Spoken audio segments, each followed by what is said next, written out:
मैं PM Meena, associate professor in history, Rajesh Pilot government PG college Lalsot.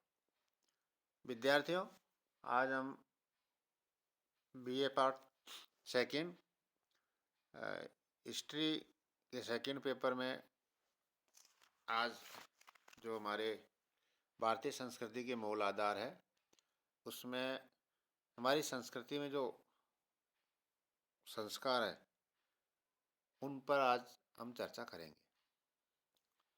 भारतीय परिवार संतान उत्पत्ति और बच्चों के लालन पालन के अतिरिक्त 3 ऋणों से पूर्ण होना, पंच महायज्ञ करना तथा 16 संस्कारों को संपादित करने का कार्य भी करता है।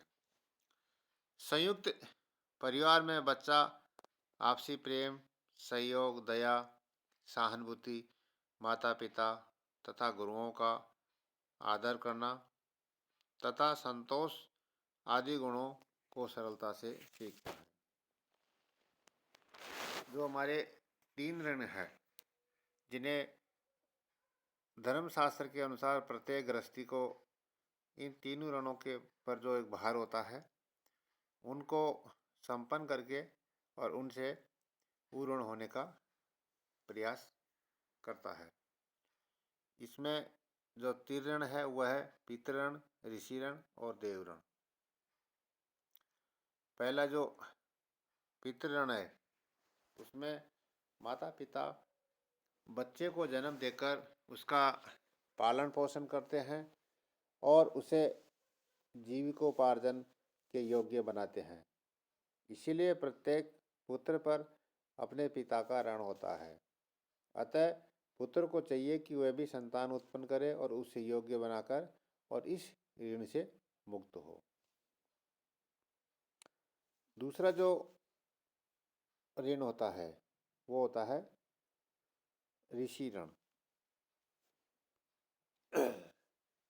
प्राचीन विचारकों ने अपनी साधना और तपस्या से जो ज्ञान अर्जित करके और उससे मनुष्य अपना बौद्धिक विकास करता है और मानसिक शांति प्राप्त करता है, इसीलिए उसका ये कर्तव्य है कि वह स्वाध्याय के द्वारा इस ऋण से मुक्त होने का प्रयास करे।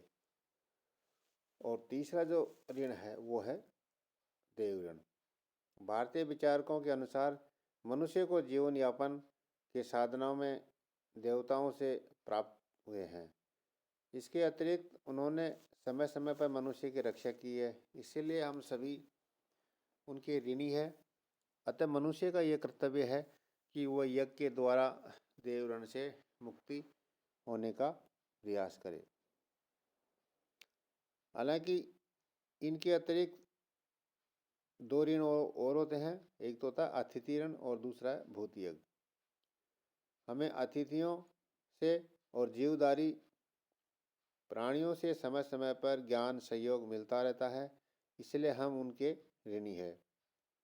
धर्मशास्त्रों के अनुसार इनसे भी मुक्त होना प्रत्येक व्यक्ति का सामाजिक और धार्मिक कर्तव्य हो जाता है। इन 5 ऋणों से मुक्त होने के लिए धर्मशास्त्रों में पंच महायज्ञों का विधान रखा गया है।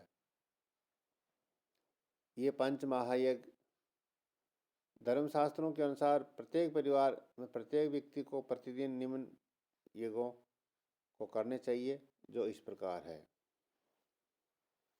ब्रह्म यज्ञ, इसे ऋषि यज्ञ भी कहा जाता है। इस यज्ञ के माध्यम से मनुष्य वेदों के अध्ययन तथा अध्यापन के द्वारा अपने प्राचीन ऋषियों के प्रति सम्मान की भावना प्रदर्शित करता है।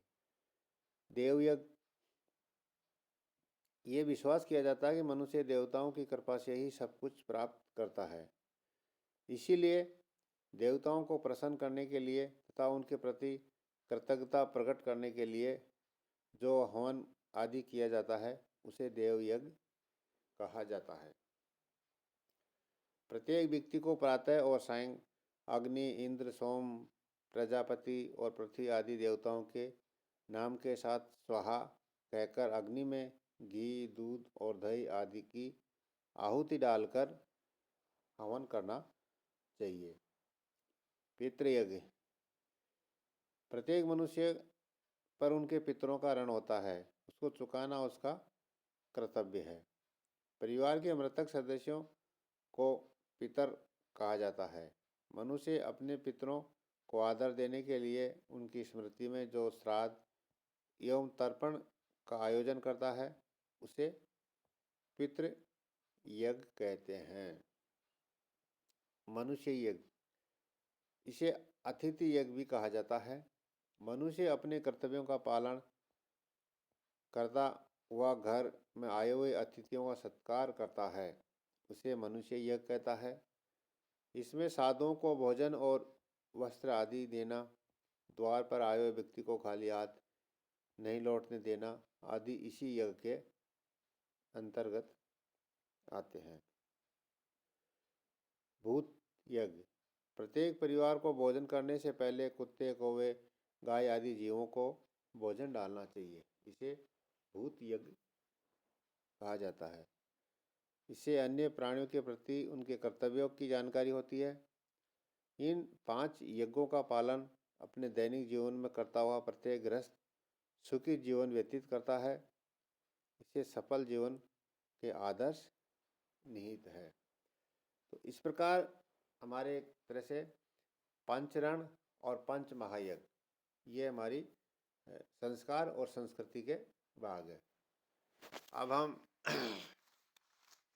जो हमारे 16 संस्कार है उनके बारे में चर्चा करेंगे। भारतीय परिवार जीवन में संस्कारों का महत्वपूर्ण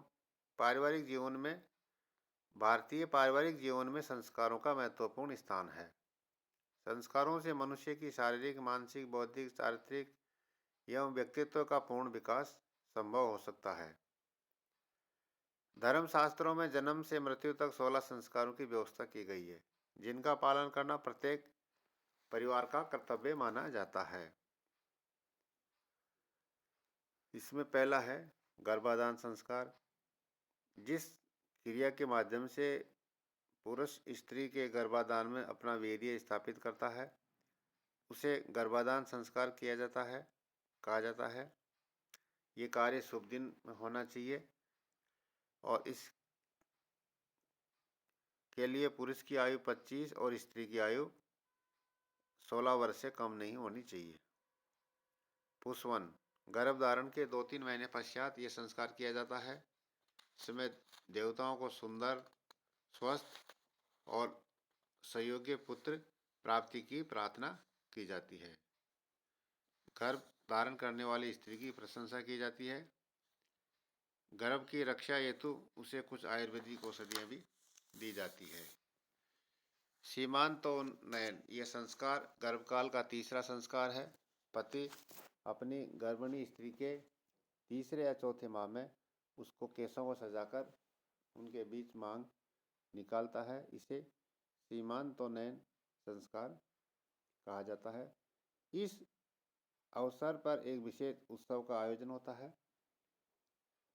जातकर्म। पुत्र का जन्म होते ही ये संस्कार संपन्न होता है। सभी लोग शिशु को आशीर्वाद देते हैं। नामकरण। बच्चे के जन्म के 10वें या 12वें दिन उसका नाम रखने का संस्कार संपन्न किया जाता है। निष्क्रमण संस्कार। शिशु के 4 माह होने पर पहली बार उसे घर से बाहर निकाल कर दिन में सूर्य या रात्रि को चंद्रमा के दर्शन कराए जाते हैं, इसे निष्क्रमण संस्कार कहते हैं। अन्नप्राशन संस्कार। शिशु 6 माह का होने पर उसे अन्न खाना खिलाया जाता है, इसे अन्नप्राशन संस्कार कहते हैं। शिशु को प्रारंभ में भात, दही या घृत का मिश्रण खिलाया जाता है। चूड़ाकर्म, इसे केशोच्छेदन संस्कार भी कहा जाता है। जन्म के पहले या तीसरे वर्ष में चोटी को छोड़कर शिशु के सारे बाल काट दिए जाते हैं, इसे चूड़ाकर्म संस्कार कहते हैं। कर्ण भेदन, बालक के 3 या 5 वर्ष होने पर उसे अच्छे कपड़े पहनाकर उनके दोनों कानों को छेदा जाता है। इसे कर्ण भेद संस्कार कहा जाता है। स्वास्थ्य की दृष्टि से भी इस संस्कार का काफ़ी महत्व है। कान छेद होने के बाद आंत का बढ़ना रुक जाता है और कुंडल आसानी से लटकाए जा सकते हैं। विद्या आरंभ संस्कार, बालक 5 वर्ष की आयु होने पर विद्या आरंभ संस्कार संपन्न कराया जाता है। इस समय बालक स्नान आदि से पवित्र होकर सरस्वती की स्तुति के साथ गुरु के अक्षर ज्ञान सीखता है। उपनय, ये संस्कार भी काफ़ी महत्वपूर्ण है। इसे यज्ञोपवीत संस्कार भी कहते हैं। उपनय 2 शब्द से मिलकर बना है। उप का होता है समीप और नय का अर्थ ले जाना। इस प्रकार उपनय का अर्थ होता है समीप, बालक को शिक्षा प्राप्त करने के लिए गुरु के समीप ले जाना। वेदारंभ संस्कार, वैदिक युग में उपनय संस्कार के साथ ही गुरु अपने शिष्य को वेदों का अध्ययन करवाता है। बालक इस संस्कार जब धीरे धीरे संस्कार बोलचाल सीख जाता है तो विद्यार्थी वेदों का अध्ययन प्रारंभ कर देता है। केशांत, बालक 16 वर्ष की आयु के बाद में दाढ़ी मूछ कटवाता है, उसे केशांत संस्कार कहते हैं। क्योंकि इस समय ब्रह्मचारी परिवार की ओर से गुरु को गोदान भी किया जाता है, इसे संस्कार को गोदान संस्कार भी कहते हैं। समावर्तन संस्कार, इसे दीक्षांत संस्कार कहते हैं।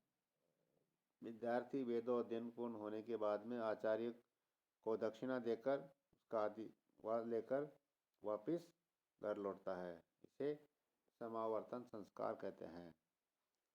विवाह संस्कार, ये सर्वाधिक महत्वपूर्ण संस्कार है। इस संस्कार के साथ ही बालक ब्रह्मचर्य से गृहस्थ आश्रम में प्रवेश कर जाता है और इस संस्कार में मनुष्य गृहस्थ जीवन व्यतीत करते हुए वर्ण, कुल और योग्यता के आधार पर अपनी लीला संगनी का चुनाव करता है। फिर धर्मानुसार अग्नि के साथ फेरे लेता है, फिर उसके साथ विवाह करता है। इस प्रकार दोनों जीवन भर एक दूसरे का साथ निभाने की प्रतिज्ञा करते हैं। वैसे जो विवाह संस्कार है उसमें विवाह की भी हमें 8 प्रकार की प्रणालियाँ भारत में प्रचलित देखने को मिलती है। उसमें पहला है ब्रह्म विवाह। ये विवाह श्रेष्ठ माना जाता है। इसमें विवाह कन्या का पिता अपनी इच्छा से योग्य वर के साथ विधि पूर्वक विवाह कर देता है। देव विवाह, प्राचीन काल में यज्ञ करने वाले पुरोहितों की योग्यता से प्रभावित होकर कन्या का पिता अपनी कन्या का विवाह उनके साथ कर देता है। इस प्रकार पुरोहितों को दक्षिणा के रूप में कन्या दान मिलता है, इसीलिए ऐसे विवाह को देव विवाह कहा जाता है। आर्ष विवाह, इस विवाह कन्या के पिता वर पक्ष को एक गाय और एक बैल दे करके और अपनी कन्या का विवाह करता है। इस गाय बैल को यज्ञ में बलि दी जाती है, इसीलिए इसे आर्ष विवाह कहते थे। ये विवाह क्रय विक्रय प्रथा पर आधारित था। प्राजापत्य विवाह, ये एक आदर्श विवाह है। इसमें कन्या का पिता वर की पूजा करके साथ विधि पूर्वक कन्या का विवाह कर देता है। गंधर्व विवाह, इसे प्रेम विवाह भी कहा जाता है। इस विवाह में माता पिता की सहमति होना आवश्यक नहीं, लड़का लड़की विवाह से पहले ही प्रेम हो जाता है और दोनों विवाह कर लेते हैं। आसुर विवाह, इस विवाह में कन्या के पिता वर पक्ष से निश्चित मूल्य प्राप्त कर अपनी कन्या का विवाह उसके साथ कर देता है, इसे आसुर विवाह कहा जाता है। राक्षस विवाह, कन्या की इच्छा के विरुद्ध शक्ति या बल से उसका अपहरण करके जबरदस्ती विवाह करना राक्षस विवाह कहलाता है। पैशाच विवाह, ये सबसे निम्न कोटि का विवाह माना जाता है। इसमें सोती हुई, बेसहारा, बेहोश, पागल, शराब से उन्मत्त कन्या को धोखा देकर या जादू शक्ति के वशीवत कर और उसके साथ शारीरिक संबंध बनाना, और इसे पैशाच कर्म के कारण इस विवाह का नाम पैशाच नाम दिया गया है।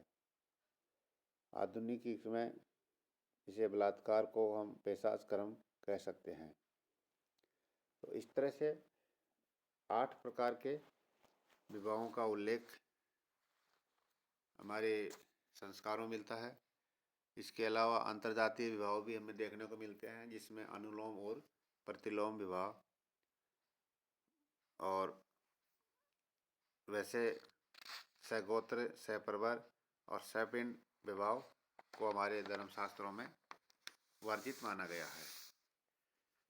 और इसके बाद में जो हमारा आखिरी जो 16 संस्कार में बचा है वो है अंत्येष्टि संस्कार। ये जीवन का अंतिम संस्कार माना जाता है। इसमें मृत व्यक्ति के शरीर को स्नान कराने के बाद में उसका अंतिम संस्कार किया जाता है। तो इस तरह से इन संस्कारों का भारतीय समाज में बड़ा महत्व है, और धीरे धीरे इन संस्कारों ने अपनी आस्था खोते जा रहे हैं। वर्तमान समय में नामकरण, अन्नप्राशन, चूड़ाकर्म, उपनयन, विवाह और अंत्येष्टि आदि संस्कार की ही लोकप्रियता बहुत कम हो गई है। तो इस तरह आज के वीडियो को हम यहीं पर विराम देते हैं।